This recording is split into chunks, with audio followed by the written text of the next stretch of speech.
आम्ही आजवर तुमच्याकडून कुठल्याही प्रकारच्या मदतीची अपेक्षा ठेवली नाही, पण आज ठेवतोय. हवं तर या घरचा मुलगा म्हणून आमचा अधिकार, आमचा हक्क आम्ही सोडायला तयार आहोत. पण विक्रमला यातून सोडवा. विक्रमला यातून सोडवा साईमा. साईमा, साईमा, आज जर का तुम्ही त्याला मदत केली नाही तर आयुष्यात उठेल तो. इतक्या कठोर होऊ नका साईमा. तुम्ही जर असं नाही केलं तर तुमच्या आईपणाचं महात्म्य संपवून बसाल तुम्ही. यापुढे फक्त रणवीर राजेंच्याच आई म्हणून ओळखल्या जाल तुम्ही.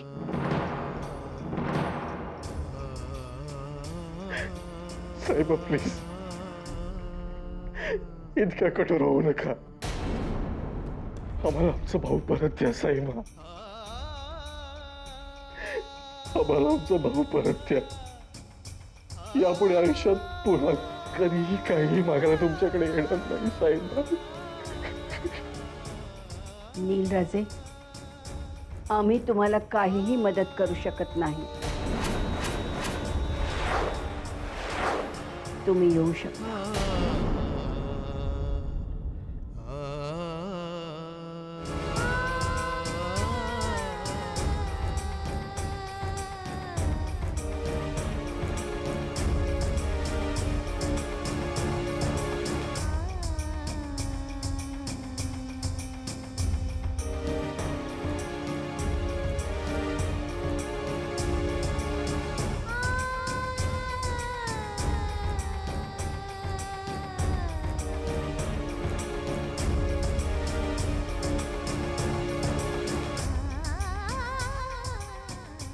आम्हाला माफ करा नीलराजे, माफ करा. नील, काय झालं?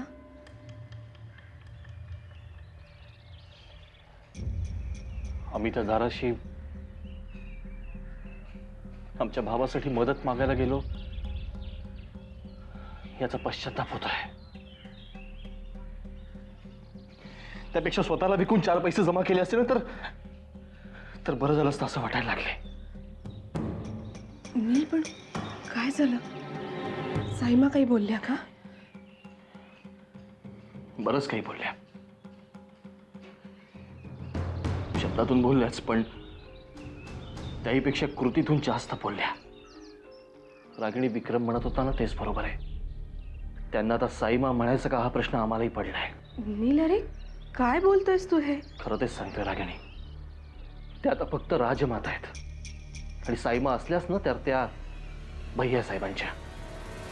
आमच्याशी आणि विक्रमशी नातं तोडलंय ना त्यांनी. नाही नील, जन्माची नाती अशी शब्दांनी तुटत नाहीत नील. नाती नाही रागिणी. खूप प्रयत्न केले आम्ही, हात जोडले, विनवण्या केल्या, पण त्यांनी विक्रमच्या सुटकेसाठी मदत करायला नकार दिला. साईमाने नकार दिला? हो, आणि नुसतं नकार देऊन त्यांचं समाधान झालं नाही तर या सगळ्या परिस्थितीला विक्रम कसा जबाबदार आहे, या शिक्षेस तो कसा पात्र आहे, हेही सांगितलं आम्हाला.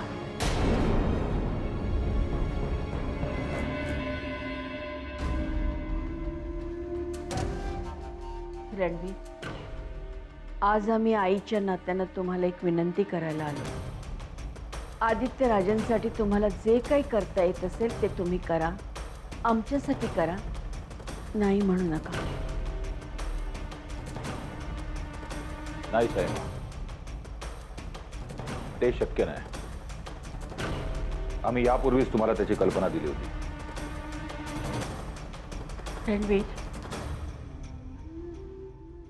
आज एक आई एका मुलासाठी दुसऱ्या मुलाकडे भीक मागते.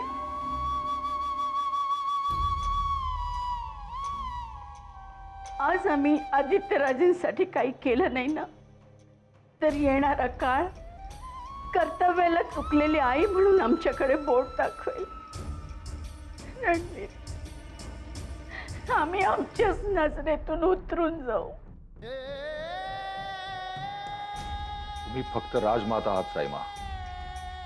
भावनेच्या आहारी जाऊन सर्वसामान्यांसारखा विचार आपण करू शकत नाही.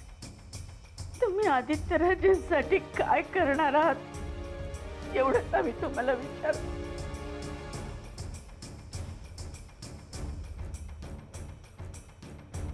आम्ही त्यांच्यासाठी काहीही करणार नाही आहोत साईमा. तुम्ही चुकीच्या माणसासाठी चुकीच्या कारणासाठी आमच्याकडे शब्द टाकताय. आम्ही तुमची ही मागणी पूर्ण करायला असमर्थ आहोत. आम्ही विनंती करतोय तरी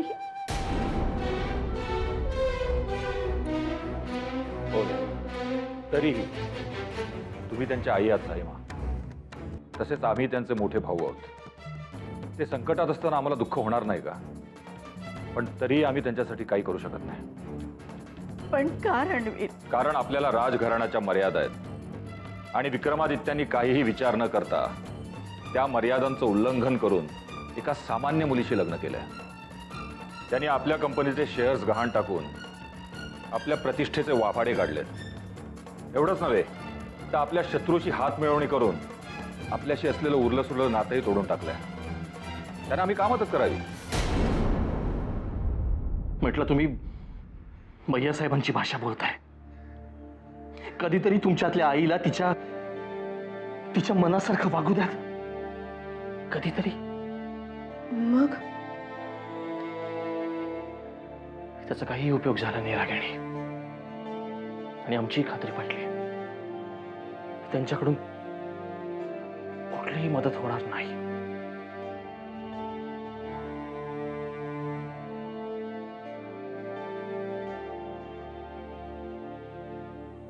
पण मग विक्रम भाऊजी, नील, विक्रम भाऊजींचं काय होईल? त्यांना सोडवण्यासाठी नील आपण रागिणी आपण आपल्याकडनं जमेल तेवढे प्रयत्न करूया. बाकी विक्रम आणि त्याचं नशीब.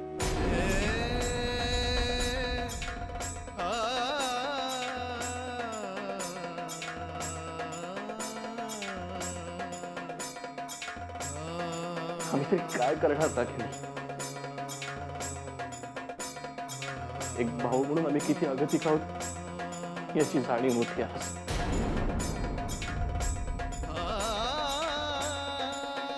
मी विक्रमसाठी काही करू शकत नाही आहोत. काहीच नाही.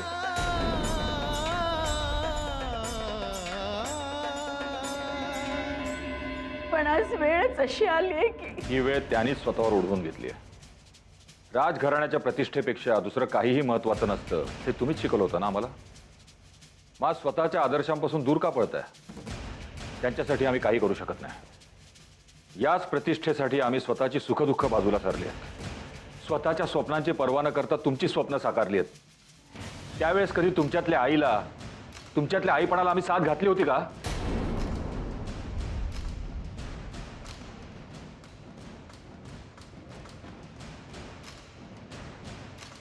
तरी साईमा, तुम्हाला विक्रमादित्यांना मदत करायची असेल तर आमची ना नाही. पण त्यावेळी तुम्हाला विक्रमादित्य किंवा आम्ही या दोघांपैकी कुणाची तरी एकाचीच निवड करावी लागेल.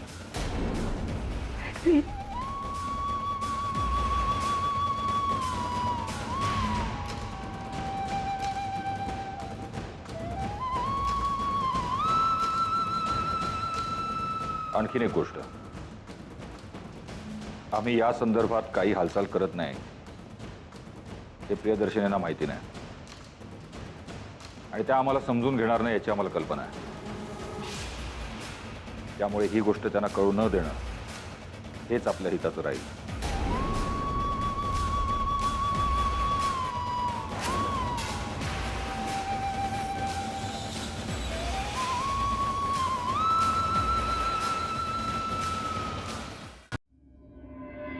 रागिणी, रागिणी चल, उशीर होतोय.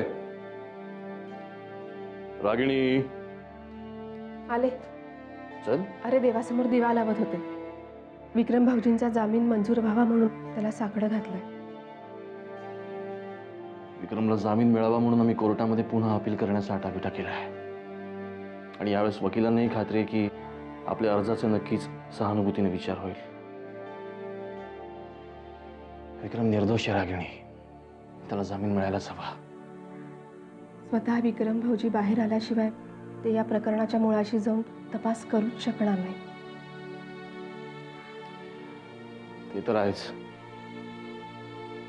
हा अपघात होता का घातपात, का विक्रमला कोणी मुद्दाम अडकवण्याचा प्रयत्न करताय, याची शहानिशा व्हायलाच हवी. आणि ते फक्त विक्रमच करू शकतो. विक्रम भाऊजी बाहेर आले तर देवयानीलाही किती आधार वाटेल. त्यांना अटक झाल्यापासून किती खराब झाली ती. कदाचित या गोष्टींना आज फुल स्टॉप मिळेल. एनिवे, तू देवयानीला फोन केलास? नाही करते. नाही, राहू दे, मी करतो. तू आवर. चल.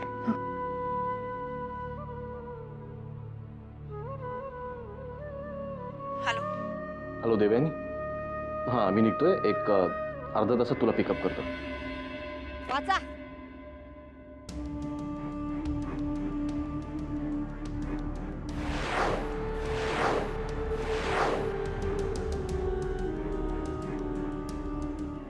हे काय शाहू, मी तुला विचारतोय, हे जे काय छापून आलंय ते खरं आहे का?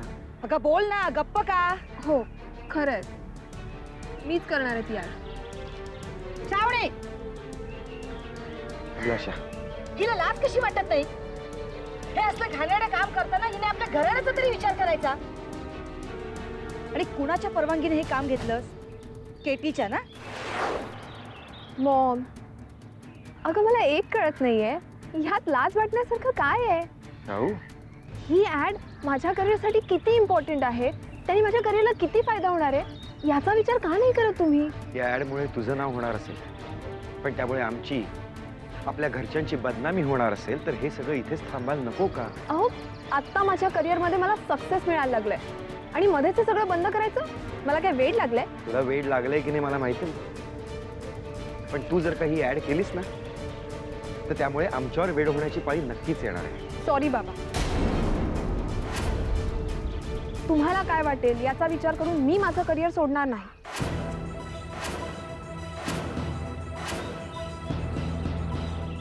शाहू, आमचं ऐकून तर घेतो.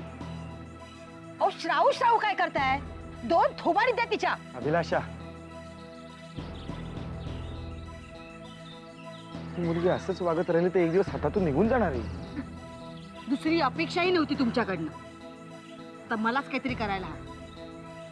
अभिलाषा, एक अभिलाषा,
मी पाणी घेऊन येते.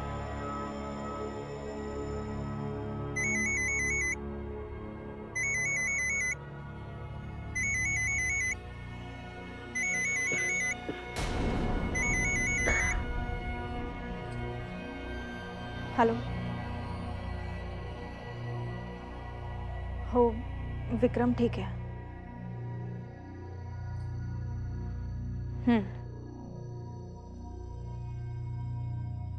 लिंगप्पा साहेब.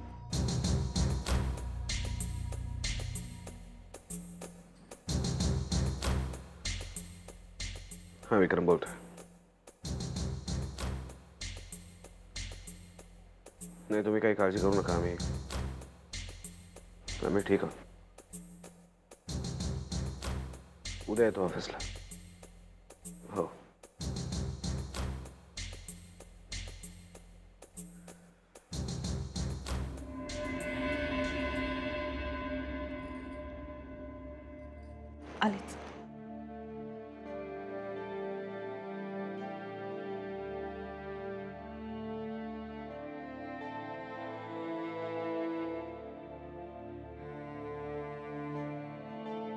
सावल स्वतःला.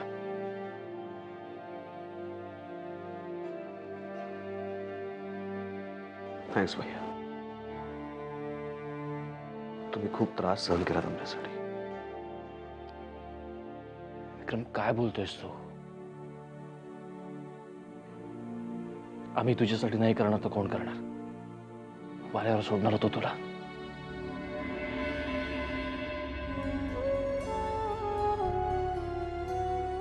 आज तुझ्या कृपेने विक्रमची जामिनावर सुटका झाली. लवकरच त्याची या सगळ्यातून निर्दोष सुटका कर.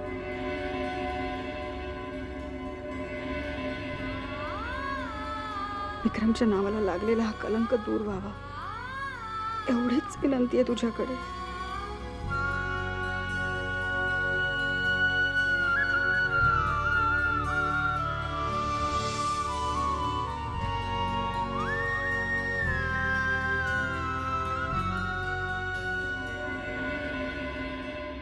आज बेलवर सुटका झाली आहे तुमची. लवकरच निर्दोष म्हणून सुटका होईल या सगळ्यातून.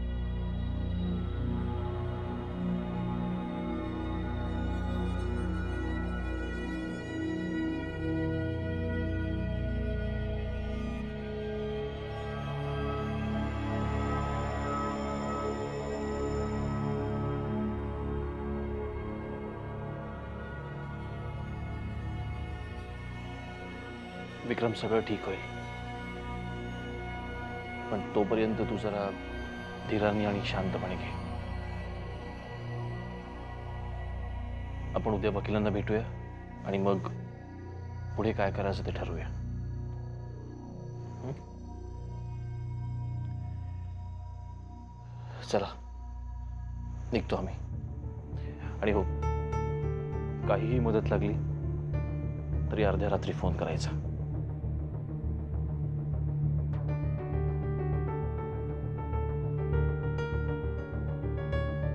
आम्ही निघतो. काळजी घे. हं?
खुनी आहेस तू. माझा पोरगा तुझ्याकडे काम करत होता, त्याचा जीव घेतलास तू. तू चांगल्या मनाने मरणार नाहीस विक्रम, लक्षात ठेव. खुनी आहेस तू. विक्रम, अनेकांचे संसार उद्ध्वस्त केले तू. बरोबर बोललास तू. तुला तर आम्ही देव समजत होतो, पण तू तर राक्षस निघालास. राक्षस, नराधमा. माझ्या पोराचा घास घेतलास तू. हाय हाय लागेल तुला. प्लीज प्लीज प्लीज असं बोलू नका.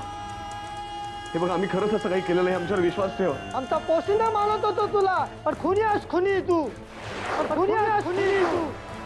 पैशाच्या जोरावर शिक्षेपासून तू वाचलास, पण आमच्याकडून तू वाचू शकणार नाहीये. माझे शाप आहेत तुला. माझे शाप आहेत तुला. तू कधी सुखाने झोपू शकणार नाहीस.